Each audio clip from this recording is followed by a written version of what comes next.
Y esta noche quiero hablar de un tema difícil, ¿no? Yo creo que el tema de la traición siempre es un tema delicado, es un tema difícil. Y creo que nos toca a todos de algún momento vivirlo, ¿no? Quizás tenemos la esperanza o la expectativa, ¿no? Cómo vivimos, cómo debemos vivir para un mundo perfecto y las relaciones deberían ser perfectas y las personas deberían ser perfectas.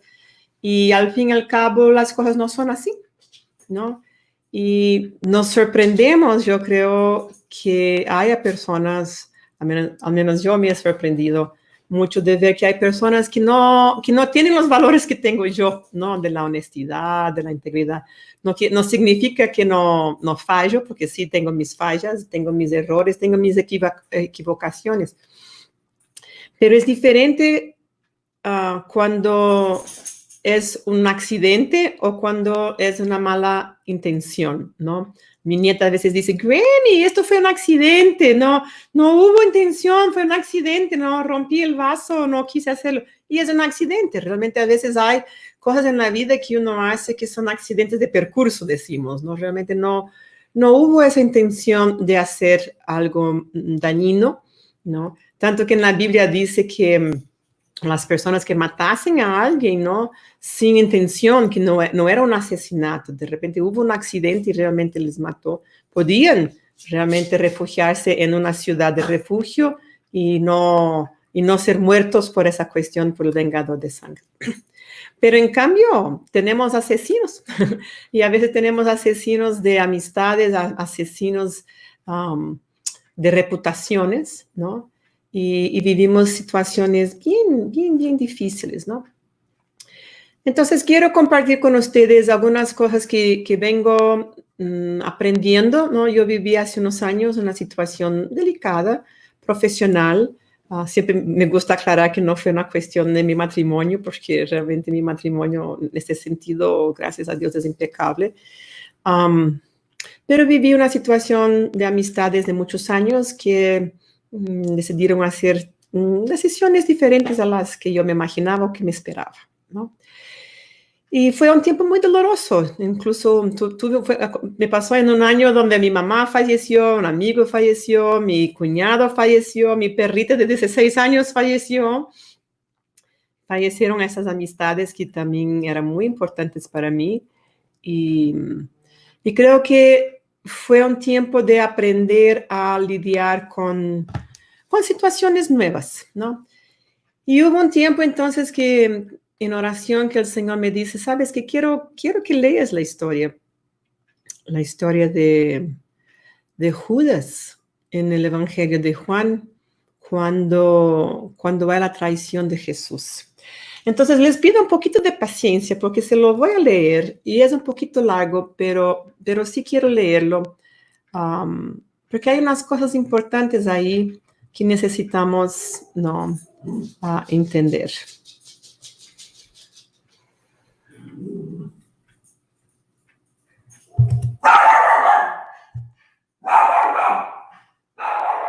Y tengo un perro.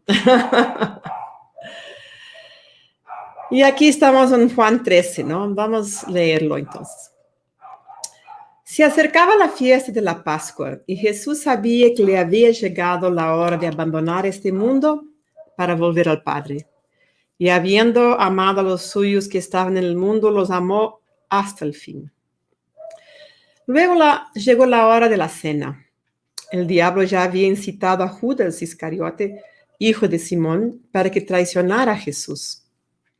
Sabía Jesús que el Padre había puesto todas las cosas bajo de su dominio, que había salido de Dios y a él volvería. Así que se levantó de la mesa, se quitó el manto, se ató una toalla a la cintura y luego echó agua en un recipiente y comenzó a lavarle los pies a sus discípulos y a secárselos con la toalla que llevaba a la cintura. Y cuando llegó a Simón Pedro, éste le dijo, ¿y tú, Señor, me vas a lavar los pies a mí? Y Jesús le contesta, ahora no entiendes lo que estoy haciendo, pero lo entenderás más tarde. No, protestó Pedro, jamás me lavarás los pies.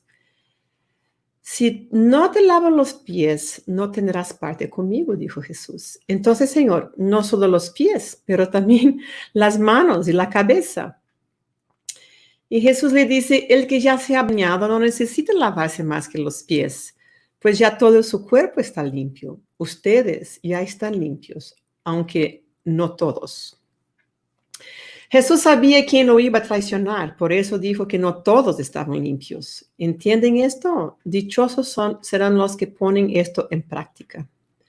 Yo no me refiero a todos ustedes, yo sé a quiénes he escogido, pero eso es para que se cumpla la escritura. El que comparte el pan conmigo me ha puesto la zancadilla. Les digo esto ahora antes de que suceda, para que cuando suceda crean que yo soy. Ciertamente les aseguro que el que recibe al que yo envío, me recibe a mí. Y el que me recibe a mí, recibe al que me envió. Dicho esto, Jesús se angustió profundamente y declaró, ciertamente les aseguro que uno de ustedes me va a traicionar. Y los discípulos se miraban unos a los otros sin saber a cuál de ellos se refería. Y uno de ellos, el discípulo a quien Jesús amaba, estaba a su lado. Simón Pedro le hizo señas a ese discípulo y le dijo, pregúntale a quién se refiere. Señor, ¿quién es? Preguntó él, reclinándose sobre Jesús. Aquel a quien le doy este pedazo de pan, que voy a mojar en el plato, le contestó Jesús. Acto seguido, mojó el pedazo de pan y se lo dio a Judas Iscariote, hijo de Simón. Y tan pronto como Judas tomó el pan, Satanás entró en él. Lo que vas a hacer, hazlo pronto, le dijo Jesús. Ninguno de los que estaban a la mesa entendió por qué le dijo esto Jesús. Como Judas estaba encargado del dinero, algunos pensaron que Jesús le estaba diciendo que comprara lo necesario para la fiesta o que diera algo a los pobres. En cuanto Judas tomó el pan, salió de allí y ya era noche. Y cuando Judas hubo salido, Jesús dijo, ahora, oremos. Señor, bendice tu palabra es viva y hasta el día de hoy nos habla a los corazones, habla a nuestras vidas. Ahora te ruego por el Espíritu Santo que nos dirija y que nos enseñe tu corazón, cómo debemos manejarnos en esa situación. Es una situación que tú mismo has vivido y conoces tan bien. Ayúdanos a entender cómo manejarnos bien en todo. En el nombre de Jesús. Amén. ¿Cómo sobrevivir a un Judas en su vida? ¿No? Yo creo que este es el título de lo que les quiero compartir, porque creo que de alguna manera todos lo vamos a vivir ya más temprano o más tarde. Y si no lo has vivido, espere que ya te va a llegar el turno, ¿no? Hablemos un poquito sobre quién era Judas. Judas era uno de los 12 discípulos elegidos, escogidos, ¿no? Jesús pasó una noche en oración hablando con el Señor para poder ir eligiendo en la mañana. Entonces, cuando amaneció, ya sabía más o menos a quién quería llamar. Y eventualmente llamó también a Judas.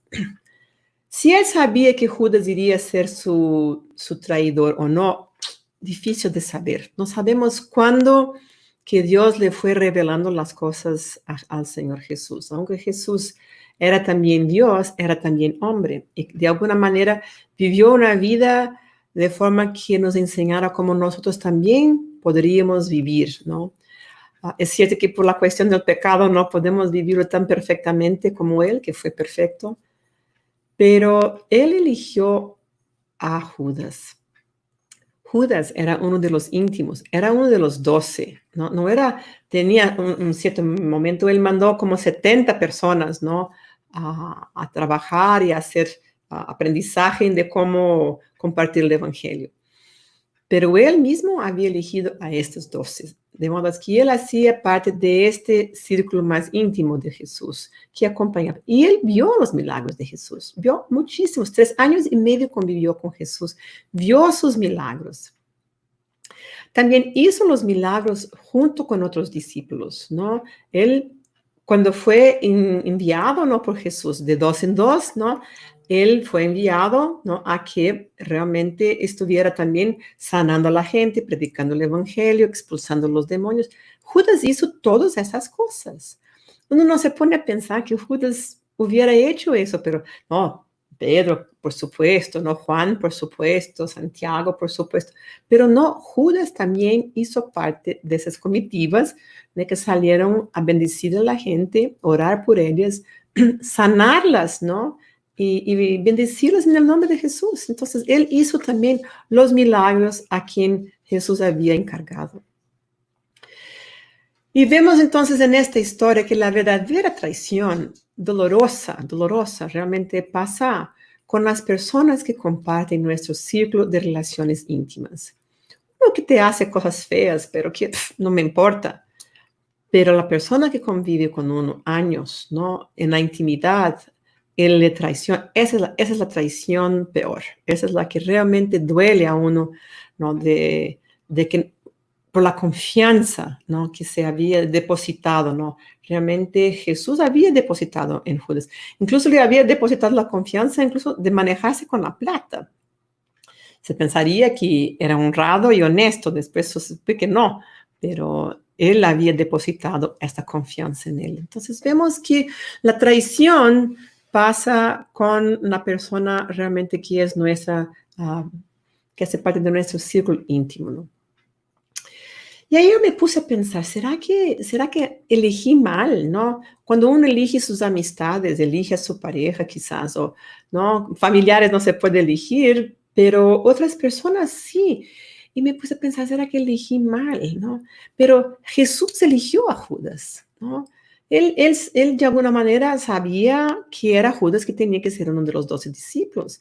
De alguna forma había un propósito en haberle elegido, que ni siempre entendemos, aunque conocemos las escrituras y sabemos que alguien probablemente iría cumplir esa parte, no sabíamos cómo, pero de alguna manera. Pero cuando surge un traidor en nuestra vida, ese traidor nos ayuda a ver varias cosas. Una, cuán parecida estoy con Jesús. ¿Cuán parecida estoy a Jesús ahora? ¿No? Porque como nos dice la palabra, en nuestra versión dice así, que la boca habla de lo que está lleno el corazón. Entonces, cuando la traición me aprieta, ¿qué sale? ¿No? ¿Qué sale desde adentro? ¿No? Cuando la vida, las situaciones me aprietan, ¿no?, me aprietan el cuerpo, me aprietan el alma, me aprietan el espíritu, ¿qué sale? ¿No? ¿Qué sale en términos de palabras? ¿Y qué sale en términos de conducta, de reacciones, de proceso? ¿No? ¿Cómo es ese proceso, ¿no?, de vivir una traición así? Y esta es una forma que el Señor tiene quizás de evaluar, ¿no?, de medir y de hacer una vez más parecido a Jesús. Yo puedo ver si logré o no, ¿no?, y muchas veces no, uh, contestar o reaccionar como lo haría Jesús, o aún me falta aprender más cosas, y me falta sanar más cosas, y me falta tener más Espíritu Santo, ¿no?, para que pueda realmente tener más de Jesús, más del Señor adentro, para poder reaccionar mejor. También hace aparecer quién realmente somos en Dios, ¿no? ¿Cuán maduros estamos? Estábamos hablando en la tarde sobre la madurez que nos ayuda a elegir entre lo que es bueno y lo que es malo, porque cuando somos maduros podemos verlo. Cuando somos maduros suficientes para parecernos cada vez más con el Señor Jesús y quiénes somos en el Señor. ¿Cómo está nuestra caminada con el Señor? Nuestra andanza con Él. Estamos más cercanos a Él, tenemos una intimidad mayor, porque es en este rato que nuestra confianza en el Señor va a ser testada, ¿no? ¿Le voy a seguir confiando en el Señor o voy a pensar, ay, si el Señor realmente me amase, no dejaría que esto me pasara, me quitaría estas, me protegería de esto, pero no protegió a su propio Hijo, no protegió al mismo Señor Jesús, ¿no? Y si nuestro Maestro vivió esas cosas, ¿por qué pensamos que nosotros no lo vamos a vivir? Creo que muchas veces pensamos, bueno, Jesús pasó esto para que yo no lo pasara. Jesús pasó muchas cosas como para que yo no pasara, para que no pasara a la vida eterna en el infierno. Esto sí es cierto. Pero no hay ninguna garantía de que porque abracé, ¿no?, la vida con el Señor, que no va a haber sufrimiento o que no va a haber traición o que el enemigo no me va a caer con las suyas, ¿no? Y cuando nos espreme, como nos aprieta, ¿qué sale? Y creo que la traición también nos lleva a la confesión y el arrepentimiento, ¿no? Señor, ¿qué hice yo en todo eso, no? ¿Cuál fue mi contribución? Porque así como un matrimonio que se deshace, una relación también que se deshace, es un momento también para parar y pensar, ¿cuál es mi responsabilidad en lo que pasó, no? ¿Qué hice yo que contribuyó a esta situación? Y como no somos perfectos, también hay cosas que yo también tengo que confesar, arrepentirme delante del Señor para poder hacer mejor. Y quizás en términos de reacción, más aún, porque la tentación de hacerse la venganza es enorme, ¿no? Porque las iras, ¿no? La rabia, el enojo que nos da de cómo es capaz de hacer tal cosa, ¿no? Y sabemos que la venganza le pertenece al Señor. Y si nos metemos en la venganza, arriesgamos de robar al mismo Dios. Y creo que es un lugar terrible, ¿no? No vamos a estar en un sitio donde podemos arriesgarnos de estar robando a Dios. Yo creo que hay muchos sermones que se predican sobre el diezmo y las ofrendas y cómo tenemos que dárselos y que si no estamos robando a Dios, pero la venganza, si hacemos venganza con nuestras manos, si reaccionamos de una forma vengativa, no con enojo, pero vengativa, estamos robando también el sitio, este puesto que pertenece solamente al Señor. Ahora es interesante que Dios puso todo, ¿no? Dios había puesto todo bajo el dominio y el poder de Jesús. La Biblia nos dice en este momento, ¿no? Todo estaba puesto bajo del poder del Todopoderoso, ¿no? Jesús sale de la eternidad divina, donde también ha regresado.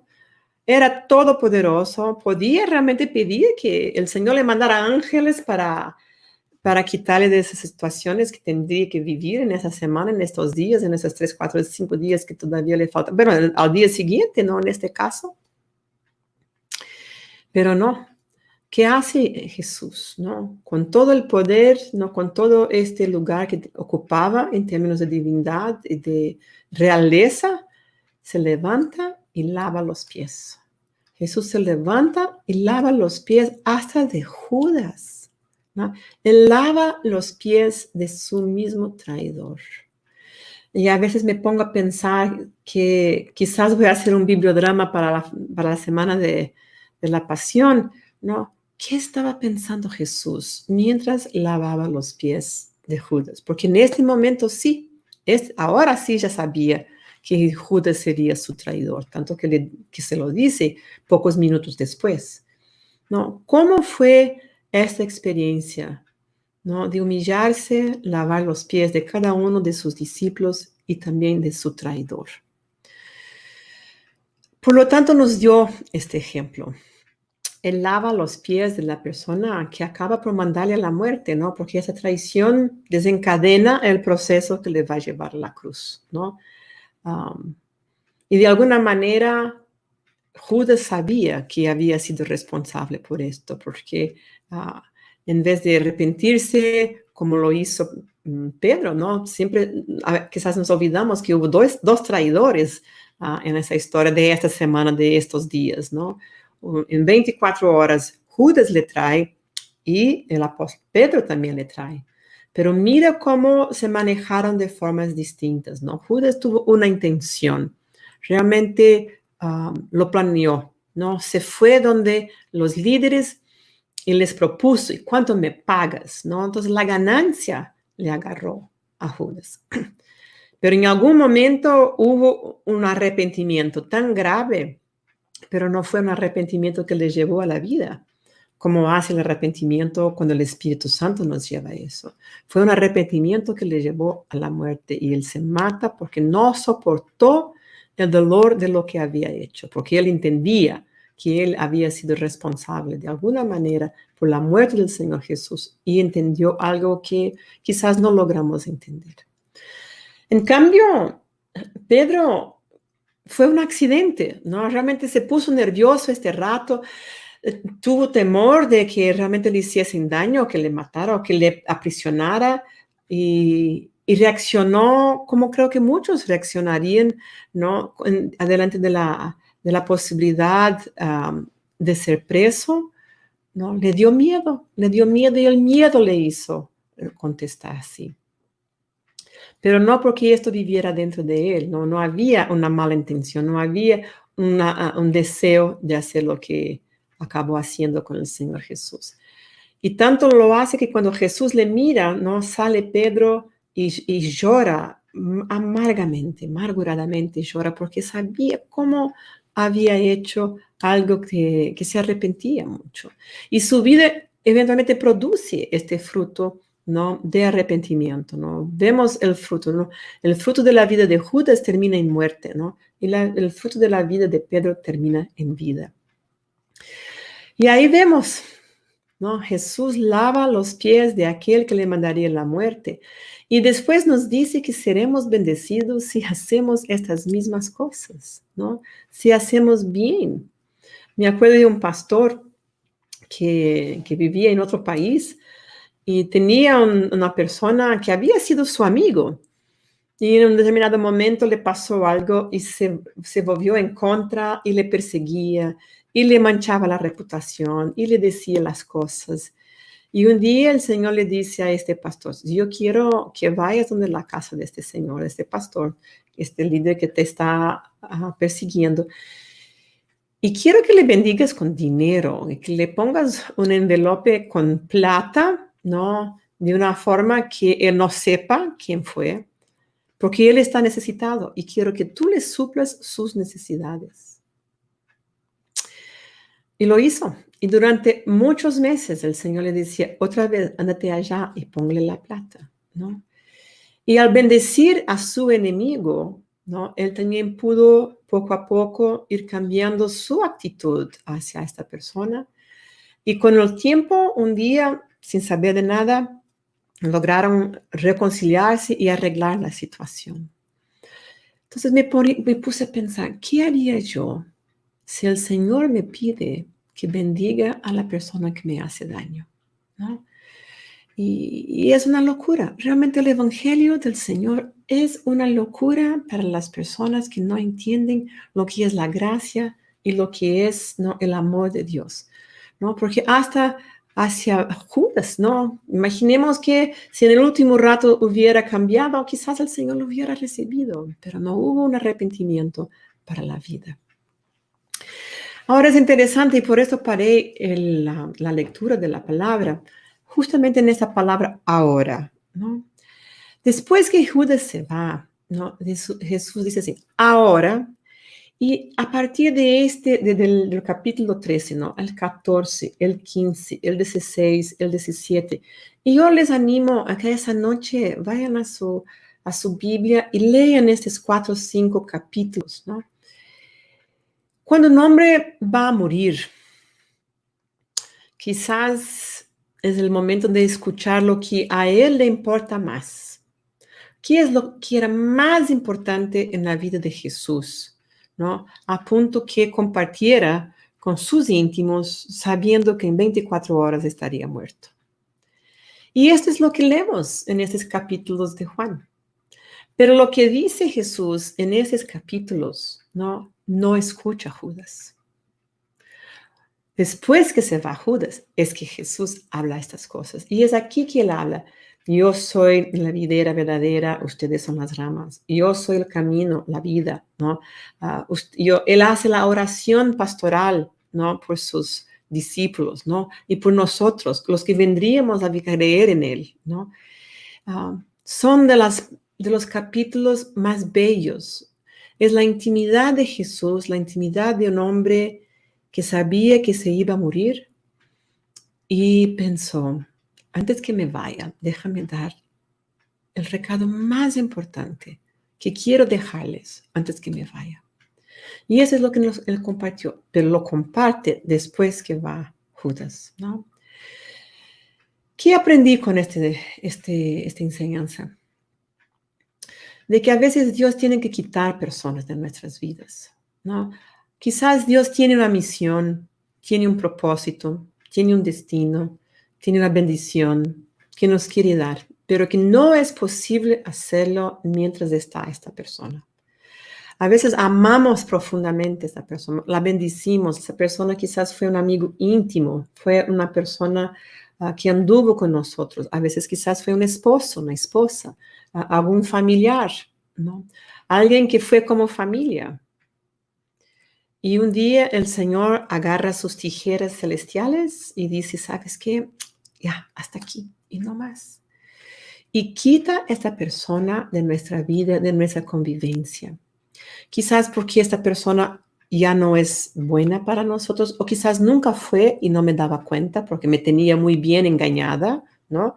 A veces las personas realmente se visten de ángeles de luz, ¿no? Para engañarnos. Y nos dicen lo que queremos oír, y si no tenemos una percepción espiritual, un discernimiento que viene del cielo, quizás no nos damos cuenta. Quizás no es más el tiempo de Dios de andar juntos, ¿no? Quizás hubo un tiempo en que deberíamos andar juntos, ahora ya no es más tiempo, ¿no? Es un tiempo de que tenemos que separarnos y buscar caminos diferentes, distintos. Entonces el Señor saca a esta persona, el Señor quita a esta persona de nuestra vida, porque muchas veces no están alineadas con los propósitos de Dios para mi vida, para la próxima etapa de mi vida, para lo que el Señor todavía quiere cumplir, ¿no? En los años que me restan. Entonces, Él saca a esa persona. Y esa tijera, aunque recorta, duele mucho, ¿no? Porque no hay mucha anestesia cuando el Señor hace estas cosas.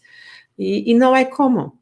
Pero Él hace intencionalmente y lo hace por protegernos. Es el no divino que dice, hasta aquí, no más. No más, hasta aquí. Y quizás es también una forma de protegernos, ¿no? Porque de aquí en adelante, si siguiesen juntos, el daño que te haría no justifica la convivencia. A veces perdemos personas y nos quejamos con Dios. ¿Cómo así? ¿Sabe? ¿Cómo es que permitiste que esto me pasara? Yo me acuerdo con mi mismo divorcio, cuando se fue mi primer marido.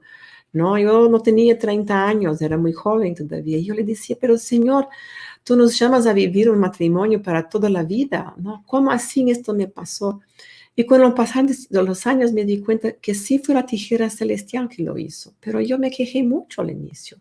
No me quejaba, no me parecía justo, cómo que Dios permitió que esto me pasara, ¿no? Y hoy miro hacia atrás y veo, sí fue el propósito de Dios.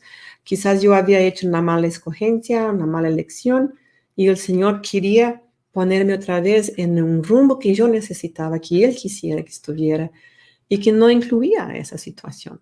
No digo esto para justificar un divorcio, porque no es así lo que veo, pero que a veces llega un tiempo en que el Señor nos protege y nos quita la persona porque ya no es más tiempo de andar juntos.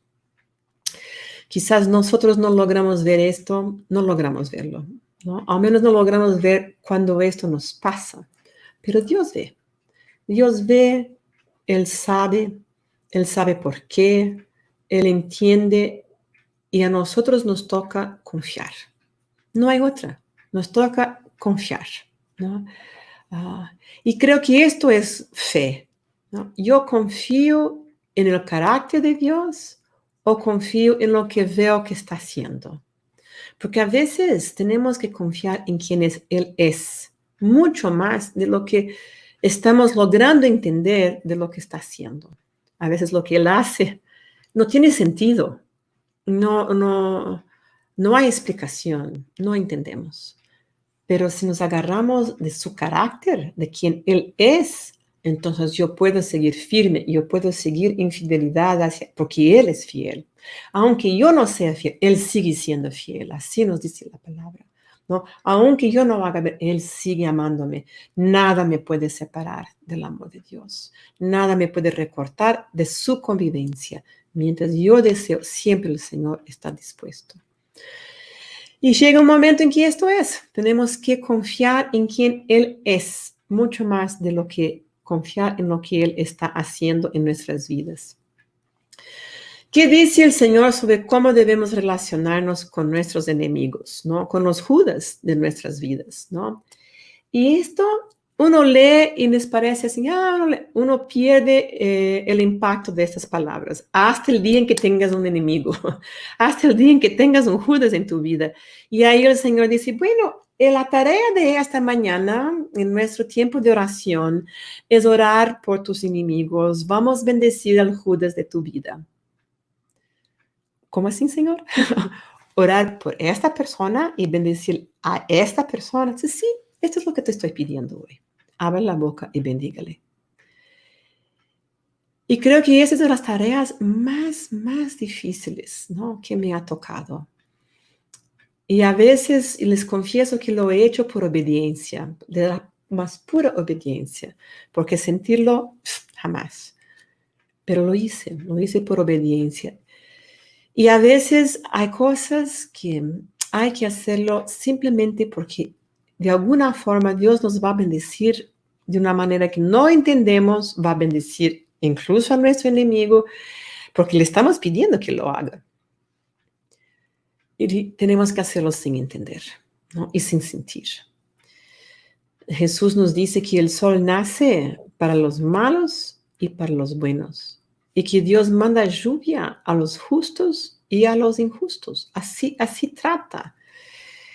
Hay cosas que yo les confieso que no logro entenderlas, pero les comparto también que hay que aprender a andar en este nivel de fidelidad y obediencia al Señor, porque hay algunas bendiciones que solo vamos a cosechar en este nivel de obediencia, en este tipo de situación. Hace unos años conocí a una hermana llamada Donna Partó, estuvo aquí en Brasil con nosotros, incluso dio este estudio en el primer alas de sanidad que hicimos en portugués acá. Y ella hizo un estudio y nos dio una revelación que el Señor le dio. Y ella dijo, sabes que Dios me enseñó que Dios va a bendecir a mis enemigos, si yo les bendigo o si no les bendigo. Pero si yo no los bendigo, yo pierdo la bendición. Y esto fue una cosa que me hizo no parar y pensar, bueno, ahí está, ¿no? El Señor va a hacer llover en los justos y en los injustos, ¿no? Él va a hacer el sol nacer, va a hacer la bendición para los justos y los injustos, los buenos y los malos. Pero si yo intencionalmente puedo bendecir a mis enemigos, hay una bendición que recibo que no recibiría de otra manera. Yo voy a recibir esta bendición que perdería si no lo hiciera. Y es una palabra difícil, pero yo creo que tiene mucha razón, ¿no? De que realmente hay que ir aprendiendo a bendecir a los que nos hacen daño. Y siempre nos hablan, nos enseñan sobre el perdón, ¿no? Yo no sé si tengo muchas cosas nuevas para hablar del perdón, sino de que perdonar a un Judas es un gran desafío. Pero yo he aprendido y así lo enseño a mis pacientes también, a mis hermanos, hermanas, que el perdón es una decisión y es un proceso, ¿no?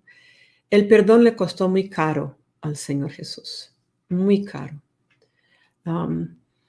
Creo que Dios me enseñó hace muchos años, ¿no? El Señor tuvo apenas un único hijo, que realmente fue un hijo de Él, ¿no? Todos nosotros somos hijos adoptivos y el Señor nos ama como coherederos con Jesús. Pero por así decir, de su barriga, si es que podemos hablar de Dios así, ¿no? Salió Jesús. De sus entrañas salió Jesús. Él tuvo un único hijo y que le permitió que fuera a la cruz y que muriera por nosotros, que es una cosa absolutamente inconcebible.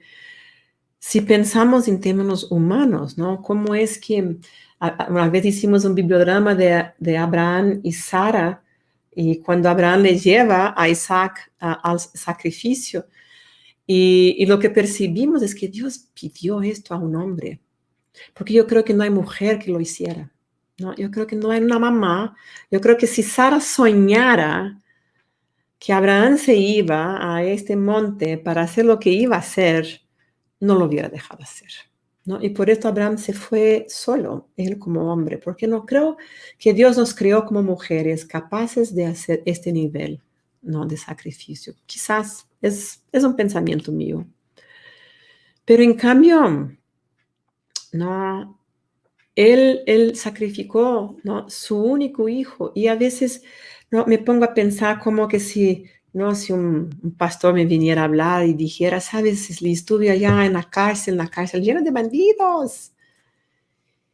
Y supe por el juez que si alguien paga la pena por esos bandidos, por algunos de esos bandidazos, ¿no?, que el bandido sale libre y puede tener su vida. Entonces yo vine aquí para plantearte una cosa, te vine a preguntar, ¿qué te parece si le das la hija de tu única hija, la vida de tu única hija? Yo solo tengo una hija. ¿Qué te parece si tú das la vida de tu única hija, le mandamos a ella a la cárcel y sale el bandido? Como decimos en Quito, yo le iba a decir, haz lo que se iba a morir, no, pero nunca. Soy capaz de dar mi vida por mi hija, pero darle la vida de mi hija por otro, no, y por un bandido, por un malo, no. Esto fue lo que Dios hizo, ¿no?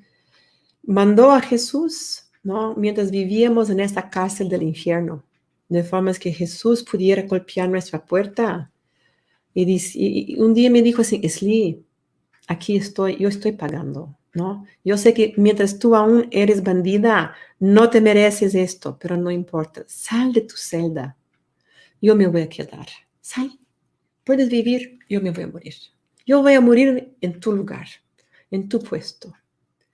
Y esto es la redención. Esto es el evangelio. Esta es la buena noticia. Es que yo no tengo que pagar. Yo no tengo que vivir eternamente en esta celda del infierno, de la imperfección para siempre. Porque hubo alguien, un único hijo, el único hijo de Dios, este hijo que salió de sus entrañas, que golpeó la puerta de mi celda y dijo, sal, y yo me quedo. Y pagó la pena por mí. Pensando en estas cosas, ¿no?, ¿cómo no vamos a reflexionar en cómo lidiar con otras personas, ¿no? Porque Él hizo no solo por mí, hizo esto también por mis enemigos. A veces hay enemigos que son cristianos, que son hermanos en Cristo. Otros quizás es más fácil cuando no conocen al Señor. Ay, es un infiel. Pero Dios no quiere que se muera infiel. Él no quiere que se muera sin conocer el Evangelio. No quiere que se muera sin tener la oportunidad, al menos, de haberle abrazado la vida eterna en el Señor Jesús. Y otras veces son nuestros hermanos en Cristo, ¿no?, que nos hacen estas cosas.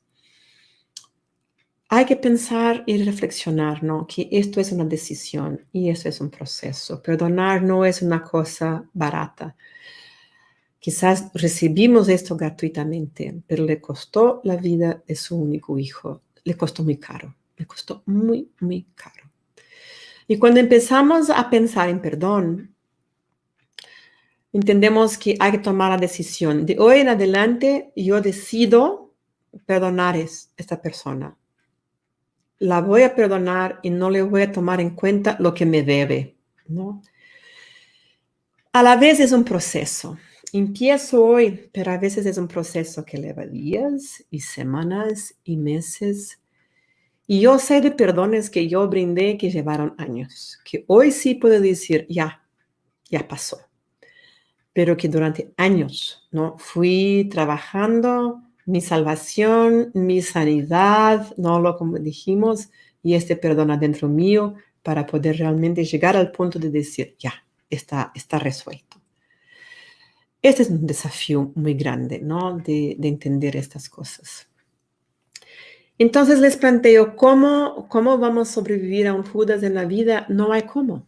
No hay cómo sobrevivir a un Judas en su vida. Les digo con toda sinceridad, así como le tocó morir a Jesús, nos toca morir también. Quizás no morimos físicamente, pero sí hay cosas para las cuales hay que morir, ¿no?, para que podamos vivir eternamente, ¿no? Hay cosas, esas situaciones de traición que tenemos que llevarlas, ¿no?, llevarlas a la cruz y hay que crucificarlas, ¿no? Y a veces el Señor nos crucifica y también es la sensación que tenemos, esto me duele tanto que es como que se fuera una crucificación, aunque no podemos ni acercarnos en lo que pasó Jesús, ¿no?, en su sufrimiento. Pero es un proceso de muerte, es un proceso de morirse a las expectativas que teníamos, los sueños, ¿no? Las cosas que queríamos, los destinos que habíamos quizás soñado juntos, los proyectos que sí logramos, las cosas que conquistamos juntos, ¿no? Y que ahora no hay más cómo, ¿no? Es un proceso de irse muriendo y es un proceso de muerte lenta. La crucificación no es una muerte rápida, es una muerte lenta. Y así lo programaron, ¿no? Que la persona pudiera sufrir lo máximo posible. Fue de la forma más cruel que se pudo inventar, ¿no? Para matar a una persona. De modo que muchas veces estamos crucificados, pero todavía no estamos muertos para esta situación. Y Dios nos mantiene ahí atrapados, presos en esta cruz junto con el Señor hasta que logramos morir hacia esa situación. Es doloroso, sí, es doloroso, ¿no? La verdad es que el único Judas que vale alguna cosa es un Judas muerto. Y la verdad es que todos tenemos un Judas que vive adentro, ¿no? Todos somos capaces, o por accidente o por intención, y a veces vamos a confesar que quizás hubo momentos en que no intencionamos o soñamos o pensamos y aunque no lo hicimos, quisimos mucho, ¿no? Otras veces realmente fue un accidente, pero hay un Judas que vive dentro de todos nosotros. Ese es el Judas que también tiene que morir, ¿no? Y al morir a estas situaciones, podemos sí vivir para Cristo. Y esa es parte del llamado de Dios, ¿no? De nuestra misión, ¿no? Del desarrollo de nuestro carácter. Cuando pensamos en la confiabilidad del carácter del Señor, también tenemos que pensar, ¿cuán confiable soy yo? ¿Cuánta integridad tengo yo? ¿Cuán honesta soy? ¿No? ¿Y cuán capaz de ser confiable y brindar confianza a los demás soy yo? Y esto es la importancia del carácter, como les digo. ¿Por qué el Señor quiere desarrollar el carácter de Jesús adentro de nosotros? Porque quiere que seamos confiables, como podemos confiar en el carácter de Él. Y ahí sí, cuando morimos a los Judas de nuestras vidas y muere el Judas adentro de nosotros, ahí sí podemos vivir para Cristo.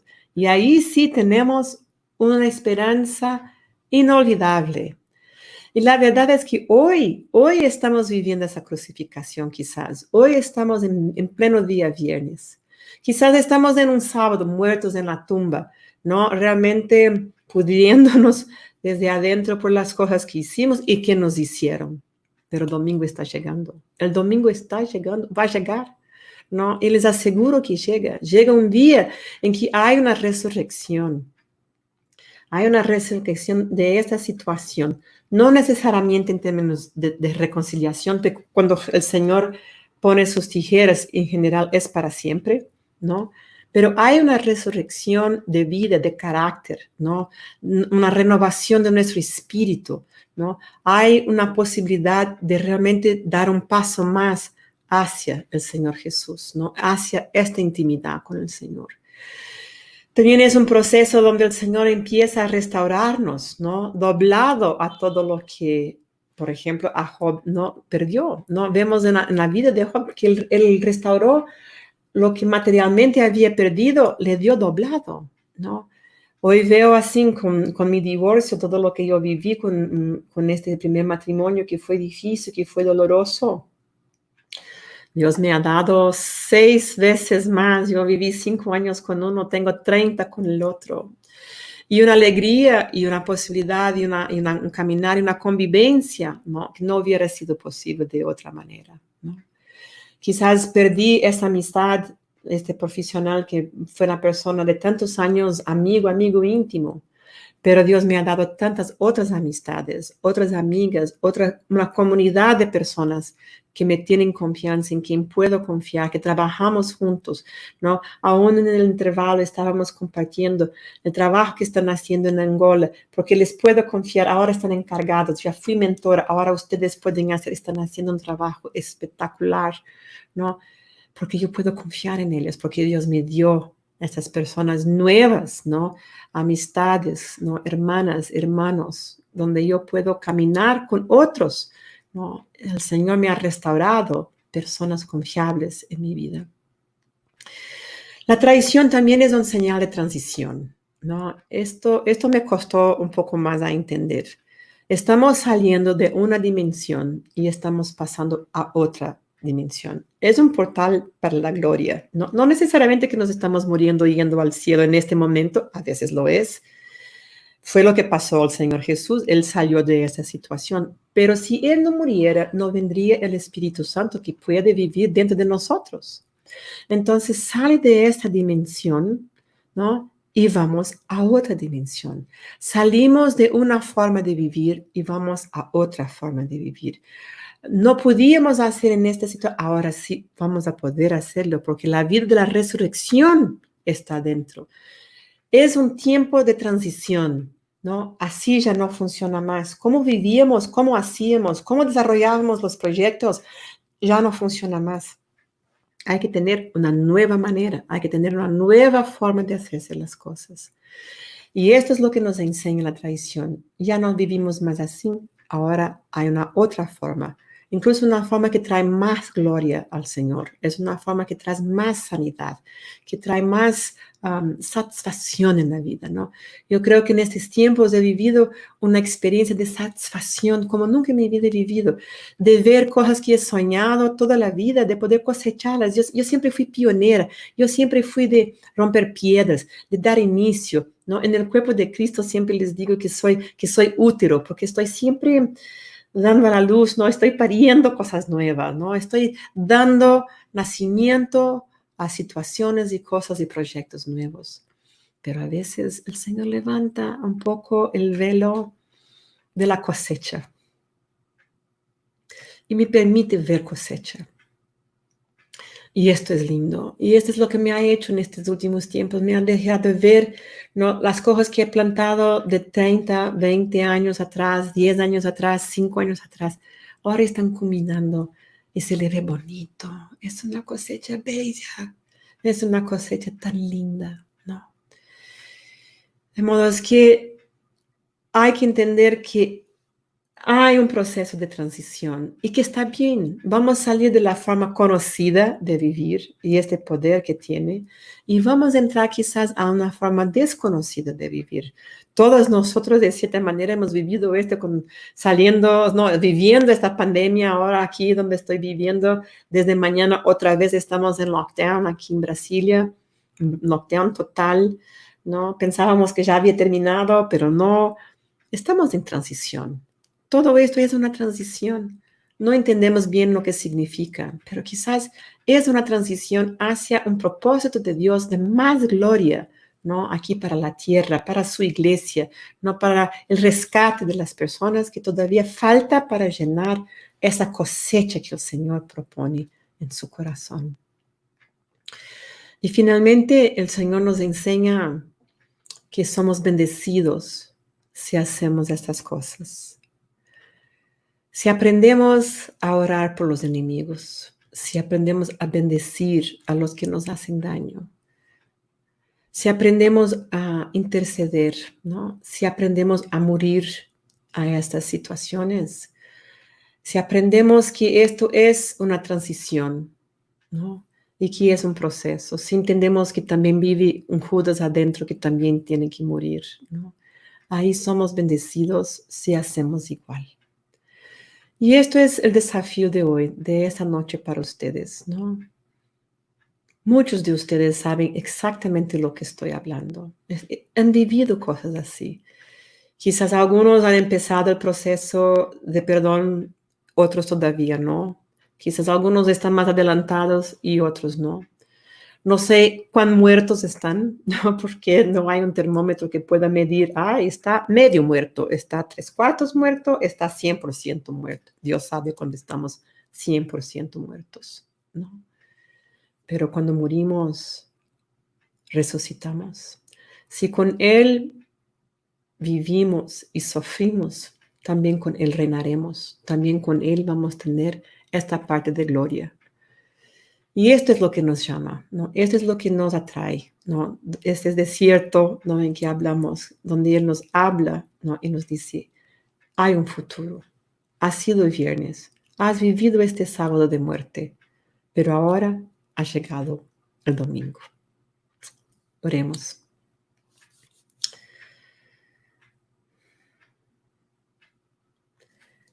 Señor, yo creo que este es de los desafíos más difíciles que enfrentamos en la vida. Y sé que muchos que me están oyendo y que me van a oír en el futuro tienen o han tenido un Judas en su vida.